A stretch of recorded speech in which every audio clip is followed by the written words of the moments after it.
My name is James Ehrenberger. I live in Cheyenne, Wyoming.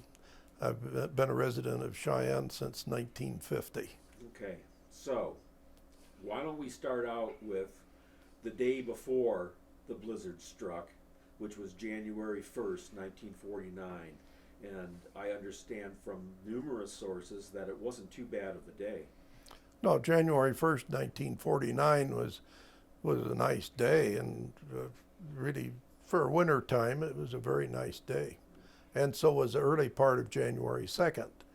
I lived just 50 miles east of Cheyenne, and about 4 o'clock in the afternoon is when the wind came up and the snow started falling, and we didn't see sunshine until the morning of the 5th of January. And somebody had called this storm, I think it was Loretta, she said this was called a blue northern. She said it actually, the cloud bank coming in actually had a blue cast to it. Do you recall that? No, I don't recall that. I was only about 11 and a half at the time, and that particular day on January 2nd, I was helping my father do inventory in our hardware store. And so actually I was working that day, and of course I was just a little runt, and I could go up and down the bolt racks and the pipe fitting racks and count different pieces, and he was making a manual inventory. No computer in those days.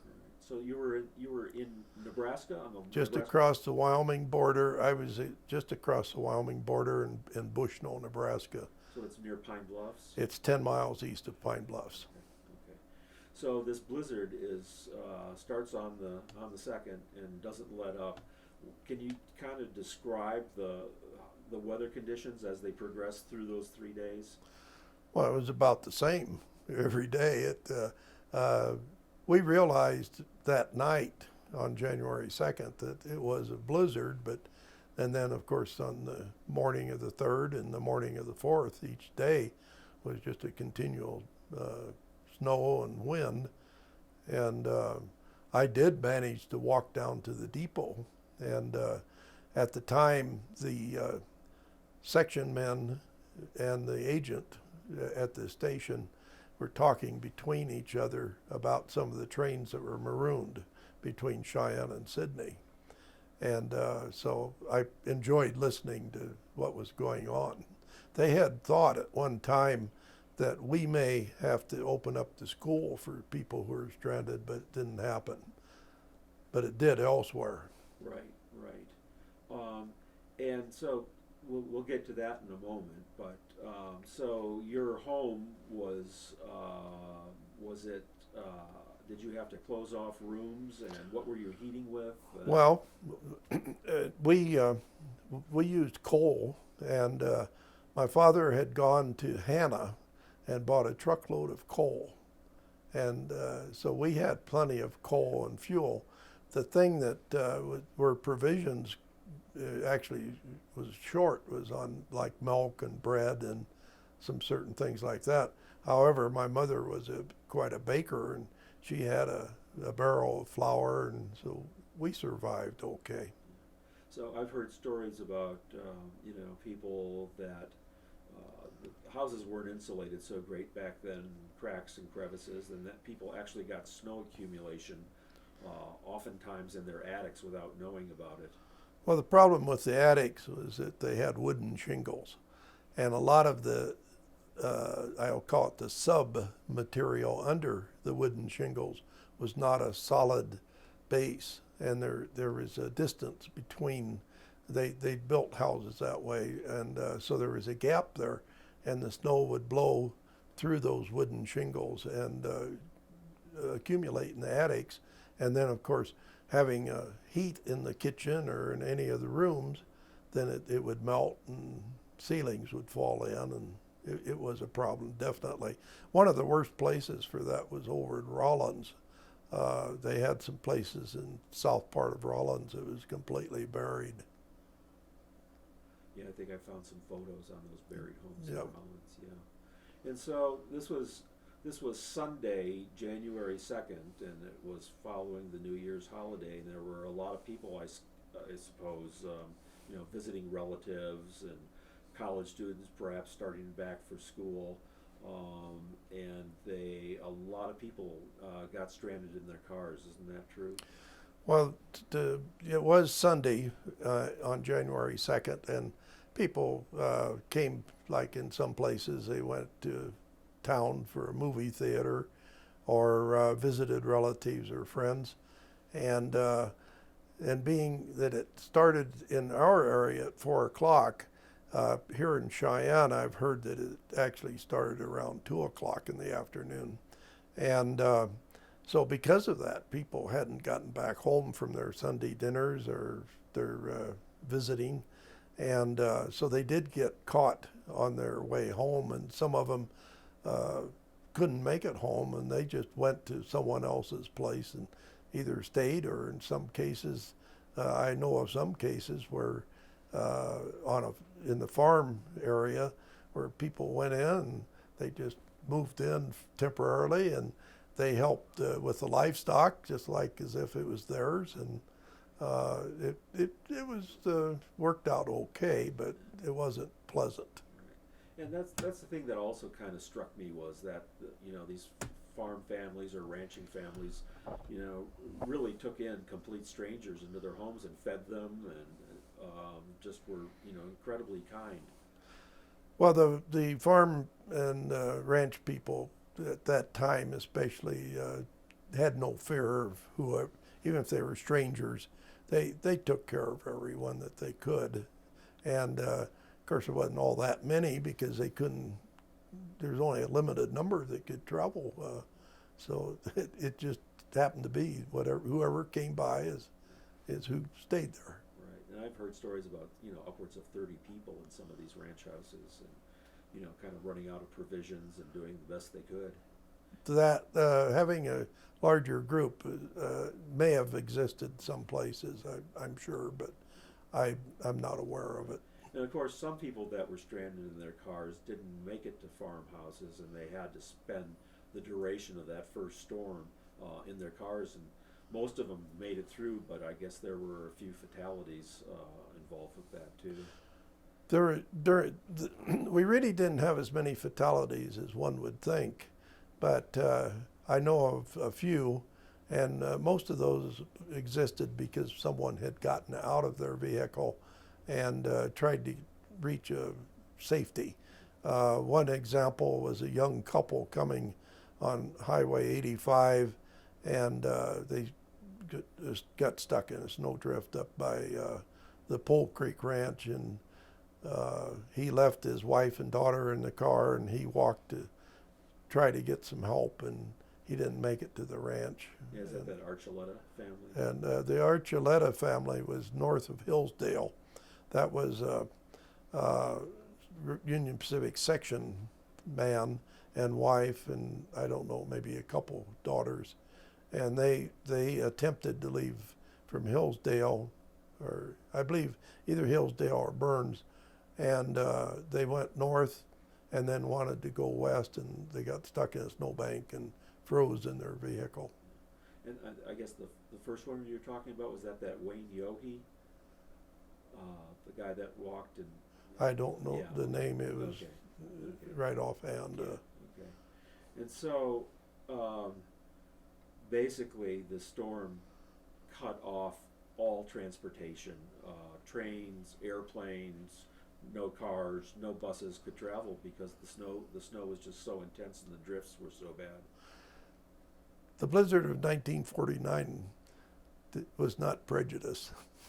I mean, every means of transportation was grounded, and of course the railroad suffered greatly, but the highways also were snowbound. The first thing that really got out was the air travel and transportation, and of course the purpose was to try to help people, and they came up with a system to provide, like even from some of the Army aircraft, they dropped coal, they dropped medication, and of course for livestock they dropped hay, and it worked out real well. And again, and this may be something to come up with later, but if it hadn't been for the military and President Truman declared it a national disaster, I can't remember the term, but if it hadn't been for the military, there would have been a lot more suffering and loss of life. I guess he authorized this General Pick to oversee the effort. This was out of the Omaha Army. General Pick was in charge, and of course here in Wyoming we had the Wyoming National Guard, of course, followed with what General Pick ordered, and so it was a typical military type thing. They knew what they were doing. They brought in a lot of heavy equipment. We were under-equipped. We weren't really equipped for that type thing, and so they brought in a lot of heavy equipment to clear the roads and to be able to get things back in operation. I heard it was the largest bulldozer effort in American history, even more so than during the war. Well, that I don't know, but I do know that they brought equipment out on railroad trains. Especially, I saw some pictures that the Army took up around Broken Bow, Nebraska, and in the Sand Hills, and it was a whole train of cats and weasels. That's something that people wonder, what is a weasel? Well, it was a track type vehicle that they could use to get out to the farms and ranches, and a lot of this was taking medication and if someone was sick or taking care of the people. Right. Getting back to these airdrops, I seem to recall that isolated ranches, etc., could put some sort of signal in the snow for what it was they needed, and they would, put a pile of this or make an L shape, and you get medicine or. They had symbols. Yeah, but every community, I think, was a little different. Well, in this area, and of course, I can't speak for a lot of other places, but in this area, fortunately, if they had electricity and their power did not go out during this storm, radio was an important thing, and the radio stations provided a lot of help to the people could call in if they needed something. And out on the prairie where maybe someone was stranded who didn't have a telephone, and that could have existed at that time, then they could walk out in the snow and perhaps make a X that stood for a certain thing or a certain symbol in the snow, or for maybe coal or whatever they needed. Right. And I think I read that, where was I going with this? I can't remember where I was going with this. Oh, the hay drops. The Air Force got involved with this huge operation called Operation Haylift, and I guess a lot of we can talk about the loss of livestock. They were trying to avert that, of course, by dropping these bales of hay, and some say it was successful and some say, not so successful, but indeed a lot of livestock perished during the blizzard of '49. There was a great loss in livestock. It was the ranchers and farmers who suffered the most on that type of loss. One of the problems with the livestock, it was, of course, they needed feed, and dropping the hay was one thing, but the other was the fact that they didn't have water. The water tanks were all frozen, and that created an additional problem. And of course, we were talking earlier about the photographs that exist about, them frozen standing in place. Well, all wildlife and livestock, a lot of it was frozen because it was so terribly cold, and with that velocity of wind that we had, they just froze in their tracks. Well, let's get to the railroads, and especially what happened around Egbert and Hillsdale with the streamliners and the passengers on board. Well, since the blizzard struck on the afternoon of January 2nd, the eastward passenger trains, they ran in fleets. So the evening trains, most of them operated eastward. And then in the early morning, out of Nebraska came the westward trains. And the Union Pacific had a fleet of streamliners, 3 of them every day. And the problem that they had was that the block signals, they could not view the block signals. The snow had covered up the lenses, and so what they had to do was try to send the trains ahead after another train had cleared the next station. So they would only go from station to station with the trains. So as a result, the first train in the morning westbound was the Los Angeles Limited. It had a steam locomotive on it. And it stopped at Hillsdale, and that was the end of the trip it made because it froze to the track at Hillsdale. The next passenger train was the city of Portland, and it was stopped at Egbert. Egbert had an agent, so they could tell when the trains had moved. And so the city of Portland was stuck at Egbert as well as a couple of freight trains. And because of all those cars off the freight trains and the passenger train, the snow just blew in, under, and above everything. It was stuck for a long time. And then the next streamliner was at Pine Bluffs, and that was the city of Los Angeles. And the third streamliner was held at Kimball, Nebraska. That was the city of San Francisco.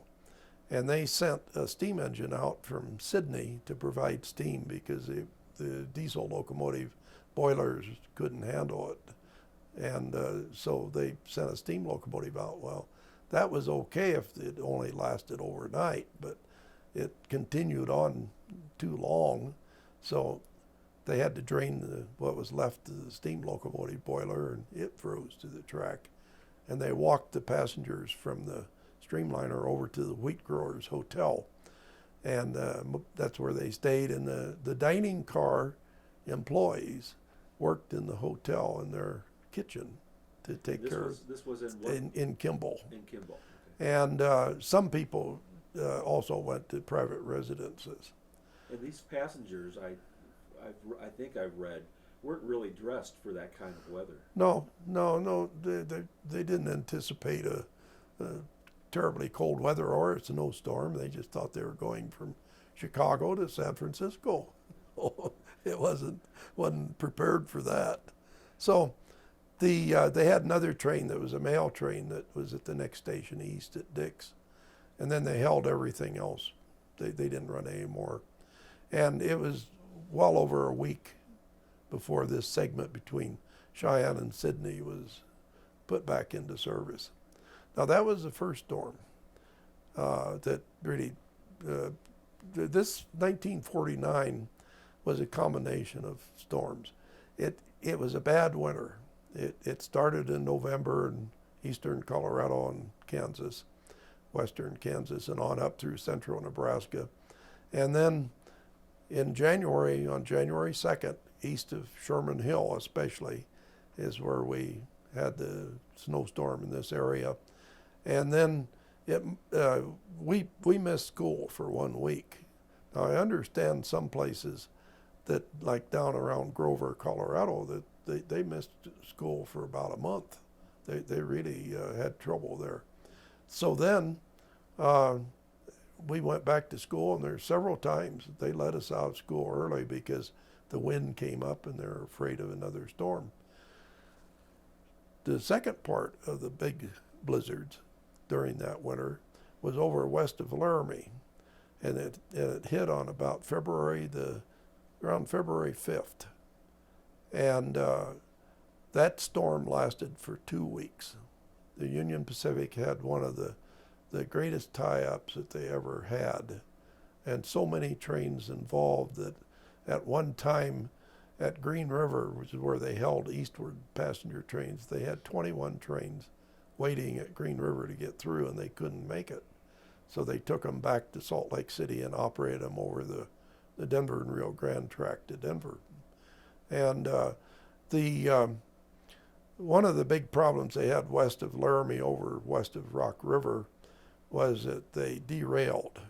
They had a snowplow and it derailed, and so that tied the railroad up. And it didn't take long with the strong winds and all the problems that other trains that was stopped like at Hanna and Medicine Bow and in the area, they were snowed in. When they get snowbound like that, they can't just pull the whole train out. They have to take them out 1 or 2 cars at a time, because otherwise they could derail. That snow was so hard, it was like cement. In fact, some places, I understand, they had to use blasting. They had to blast it out because it was so hard. So then, in around February the 18th, they managed to get the line open between Laramie and Rawlins. And the first train that went through was a trainload of hay. The next train that came east was a trainload of coal, because people were using a lot of coal in those days, and they were running short on provisions. So that took another probably close to a week before they got back into a normal operation. It was about 3 weeks total. And the same storm that hit over in the Laramie area also went up the Platte River toward Casper. And the Burlington at Casper was snowbound.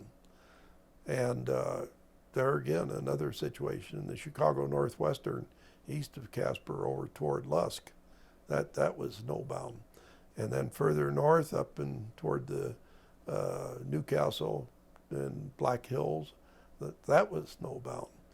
And it just was a continual thing, and it cost the railroads millions of dollars, and millions in those days is a lot of money today. Right. We were talking to a guy over in Douglas that lived in Nebraska, and he was I guess a senior in high school, and they hired him and a bunch of people to go out with their shovels and actually dig these trains out by hand. They used everything they could. On the Union Pacific, they had these big rotary snow plows. They're like a snow blower, and they had about 20 of those operating at one time. And they even borrowed some equipment from other railroads where they could get it. And they used flamethrowers, and they contracted, like with Morrison Knudsen Company, who was a big contractor that built roads and other types of things. They came in with their equipment, and it was a massive project. Because they use these rotary plows, I guess, because the V plows the stuff was so tough to get through that even the V plows would get stuck with. Well, the V plows, the problem with those is 2 things. One, the snow was so hard packed that they really couldn't get through it that well. The other thing is that they have a tendency of derailing easily because of an ice buildup on the rail, and then they'll climb over and derail. And that happened west of Casper on the Burlington. I obtained a picture of one of those. And of course, the main lines are the first things that they cleared, but then the branch lines came later, like the Saratoga between, on the Saratoga encampment line, it was about 40 days between train operation. And the same on the Burlington that came into Cheyenne from Sterling. It was about 40 days before they opened up the line. So when cars derail out in the middle of nowhere like that, how do they get them back on the track? Some guy was talking about something saying that they were using something called frogs. Well, a small derailment, a frog is just a chunk of steel that's shaped in a certain way that they could put over the track, and they can pull a car back over that frog, and normally they'll go back on.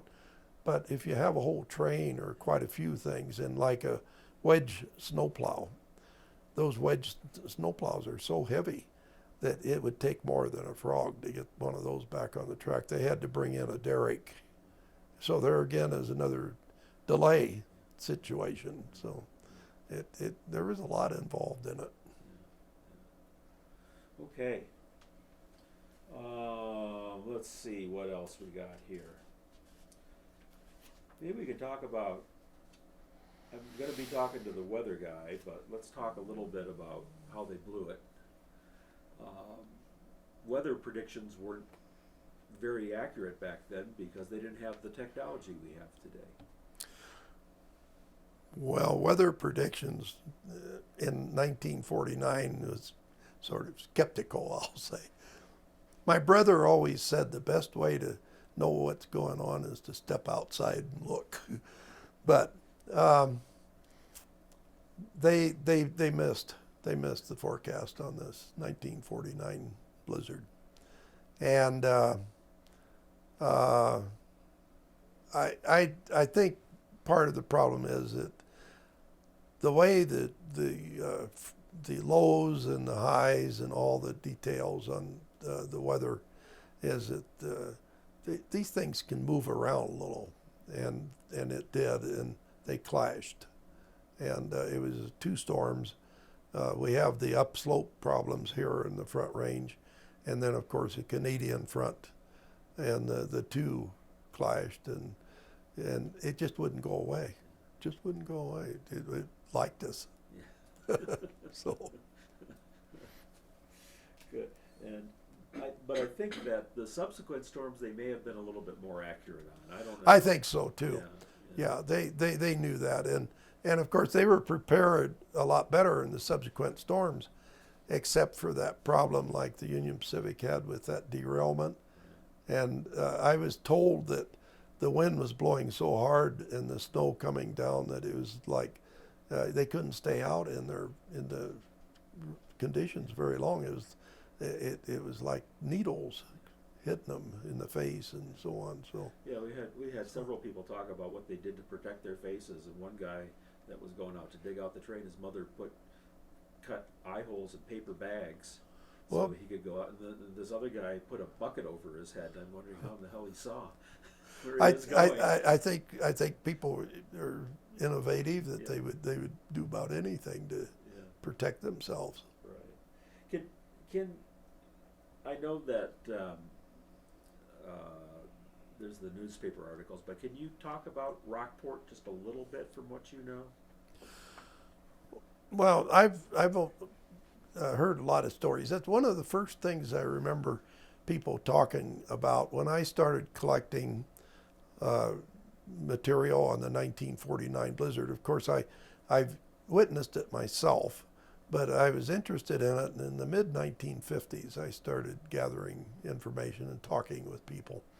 And Rockport came to light several times from individuals about how bad the situation was at Rockport. Rockport, located about, 15 miles south of Cheyenne, was a gas station and a nightclub, and they served food also, and a small facility. And of course, people on Highway US 85 traveling between Cheyenne and Denver, and some of them probably returning home after their weekend in Denver, they couldn't make it any further than Rockport is where they tied up. And in addition to that, there was a Greyhound bus with all of their passengers. In this small facility, they were just jam-packed in there. And I think there was a problem with the management as time went on in pricing, and also the soup I heard was good at first, but then it sort of got watered down near the end. And so I just don't know a whole lot more about it other than just secondhand information. Right, but I suspect he was running out of provisions too. feeding Oh, all oh these yeah. people. Well, with that many people, he was not prepared for it, and it was a real problem. But they, I'm sure, as soon as possible, they got in there and got the highway cleared. And but the conditions were miserable. We'll put it that way. Good, good. Talked about that. Do you know much about? I'm going to be talking to Game and Fish today. Do you want to talk about wildlife loss at all? On the only, or one of the main things that I heard about wildlife was, and this might be something that Game and Fish can back up my statement, but I heard that up in the area around Hawk Springs, that they used to have a lot of pheasants. It was really noted for good pheasant hunting, and that after this blizzard, it wiped out the pheasants. And where's Hawk Springs? Hawk Springs is between here and Torrington on US 85. It's south of Torrington, about probably 25 miles. Oh, okay. Did you, in talking with folks and doing research, did you ever run across anything about how the Native Americans handled this blizzard? Well, now again, this is secondhand information, but I heard from more than one source that the Indian reservation up in South Dakota was one of the last areas to be cleared. And one party told me it was almost April 1st before they got in there. Now, how true that is, I can't back it up, but I think there surely should be someone that could help you on that. What about, I was talking about to folks that were lived in ranches and folks that lived in towns, and I was saying, well, a lot of them were kids at the time, and I was saying, geez, that would seem like to me like to be a winter wonderland to play in. Mm-hmm. Well, the kids did have a lot of fun because the snowbanks was from the rooftops on down. If you could get up to the roof, you could slide down the snowbanks, and that no doubt happened some places. But I guess they probably had to work most of the. Yeah, a lot of the ranch kids had, we didn't have that much fun because we had chores, too many chores to do, and it was just the wind was just too damn cold. During the storm, it would have been. Right. All this would have been after the storm, because on that January 5th, I went out and took some pictures of the street scenes and some of the snowbanks, and then later on, I even tunneled through one of them. It was still, 10 or 12 feet high up a snowbank on the street. So, did you hear stories about the Wyoming Department of Transportation kind of being overwhelmed when they started to try to clear the roads, and then it would just fill right back in again as soon as they started plowing? Well, I'll have to say the Highway Department, and it's probably the most experienced group of people for snow conditions of anyone in the country. And what caught them somewhat short is the fact that the type of equipment that this blizzard created that they would have needed was not located in this area. Like rotary snow plows, and some of that was usually kept in the mountainous areas, and like around Jackson and up in that area. So they really didn't have that type of equipment here. They had to bring in equipment, and it was a problem for them too. And then of course all areas, and this is where the rural and the ranch and farm people, they'd go in and plow it out one day, and the next day they had to go back in and plow it out again. The wind, it was just a windy winter, a lot of wind with that amount of snow. It had nowhere to go except drift. Right. Well, we were talking about earlier, just generally in the state, it seemed like the hardest hit portions were the the areas that kind of along the Nebraska line, coming down this eastern edge of Wyoming, and then into Cheyenne, and kind of like a reverse L over into Laramie and Rawlins. And so, um, I think the rest of the state had a pretty bad winter too, west of the divide, but it wasn't nearly Yep. what was going on east of the divide, was it?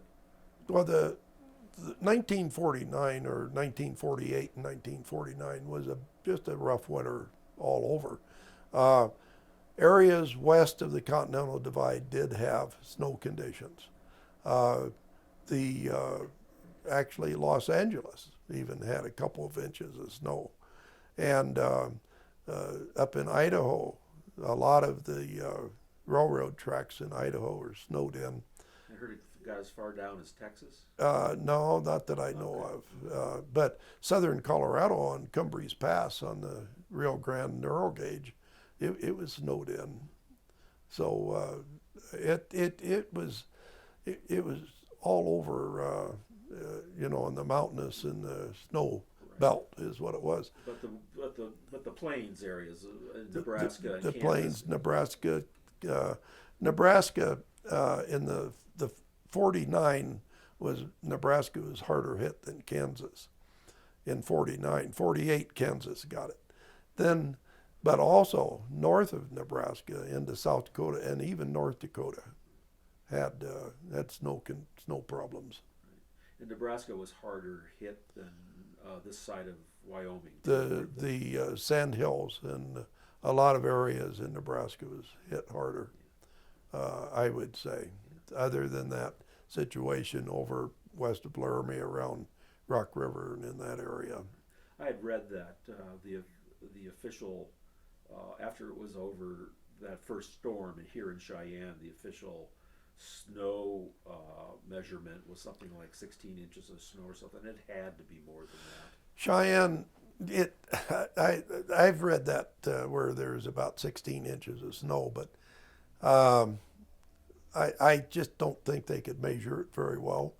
I think the other thing is, and what I've read, it was like up around Chadron, Nebraska, that they had like 30 inches of snow and 60-mile-an-hour wind and 30 below zero and so on.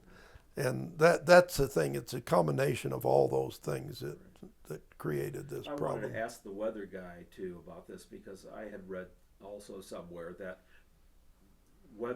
snow measurements are a really fickle thing, and the colder and drier it is, if you take a liquid measure, which is what they do, you get way more snow when it's colder Yeah. and drier than the wet stuff. And so I think I read somewhere that most people thought that around Cheyenne here was around 28 inches of snow. That I really, Yeah. I guess it's a matter of opinion. Yeah. Let's see what else. Talked about that. So, this Operation Haylift, I guess they were doing it out of Rawlins in Wyoming, and they were doing it out of Casper, and then I think that they were doing the big operation was in Nebraska, and then down out of Lowry in Denver. Yeah. Well, it was all over where there was livestock areas, but for example, the air guard, or I don't know, Civil Air or Patrol. maybe just what we had. It was maybe the Army Guard. They flew these planes around in the area, and there's a photograph of one of them flying over the city of Portland at Egbert. I should send that to James. Yeah, I think I've seen Maybe that you've seen it. somewhere. Okay. Yeah. But yeah, they were because over in Carbon County, that's where that picture shows them coming in with trucks, and they did the same up around Lusk. They had the hay patrol with the trucks. Right. Okay. So I guess there were a lot of agencies involved. The Red Cross, the Highway Department. They were all coordinated centrally, I think, by the Army. Finally. Yeah, it was. This thing had to be coordinated, and it was. And I'm trying to think of there was of our National Guard here in Wyoming. He wasn't a general, I don't think, but he was high up, and he was part of that coordinating group, and they had to see, because of the government and the disaster area, they also funded a lot of things, like, say, a county that had some certain expense, like maybe repairs to vehicles and things like that. They would get a reimbursement on that, and so it had to be centralized in order to make it work. Sure. I guess and I think each county probably had their own committee that reported higher up. Yeah. Most of that probably was county commissioners and people that had some authority.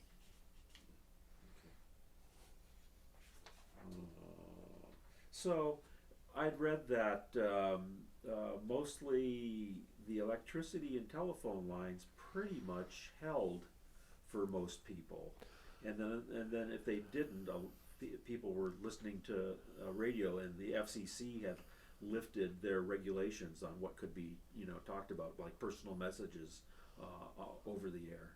Well, I don't know about that message thing, but I do know that the the telephone and the electrical was functioning pretty close to, I'm sure, 100%. It didn't seem to knock down the lines.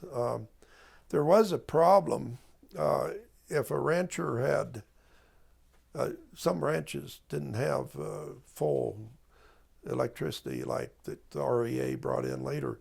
They may have had like a Delco plant that was 32 volt, or even some people use battery radios, and some of those had problems because a lot of static. Yeah, that's what people were reporting that I was talking to. And speaking of static electricity, these folks over in Lusk said that static electricity in Lusk was just a terrible problem. This one guy said he had sparks shooting out of guns mounted on the wall. That's just incredible. Yeah. And every time you touch something metal, it would be just, because it was so dry, and so that wind just sucked all the humidity out of the air, I guess. Yeah. Well, I know on battery radios it was a problem. Yeah. So they had none. Right. Right. Oh, this other woman told me, and I don't know if you've heard reports of this, that when the storm moved in over the Lusk area, it was thundering and lightning during the snowstorm. That's possible. I don't recall that. I'll ask the weather guy about that, if that's a possible thing. Okay. And that's just city stuff.